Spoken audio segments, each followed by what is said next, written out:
আসসালামু আলাইকুম গাইস। আমার বন্ধু রতন মিয়া দুটা গরু পালে। তার শখ হচ্ছে তার গরুগুলো ইউটিউবে থাকবে, স্মৃতি হিসেবে রাখবে। সো গরুগুলো দেখতে কেমন অবশ্যই জানাবেন। তার শখের গরু, অনেক কষ্ট করে লালন পালন করে। আর যদি গরুগুলো বিক্রি করে তাহলে কত করে পড়তে পারে বা দাম কেমন হতে পারে বর্তমানে বাজারে একটু বলবেন অবশ্যই। আর তার শখের গরু তো, তাই উনি বিক্রি করবে কিনা আমি জানি না। যাক, তবে দেখতে সুন্দর, আমার কাছে ভালো লাগছে। উনি বলছে এখানে স্মৃতি হিসেবে রাখার জন্য তাই রেখে দিলাম। যাই হোক, আর ওনার ওয়াইফ এগুলো লালন পালন করে। আর আসলে একটা প্রবাসীর সবচেয়ে খুশির সংবাদ হচ্ছে বা ভালো লাগার বিষয় হচ্ছে তার ওয়াইফ যদি তার সংসারটাকে একটু আগলে রাখে তাহলে তার কাছে অবশ্যই ভালো লাগার কথা।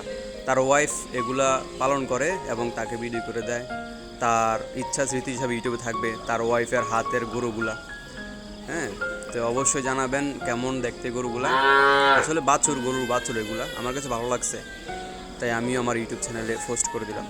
তো আর কি, ভালো থাকবেন। আসসালামু আলাইকুম রহমতুল্লাহ।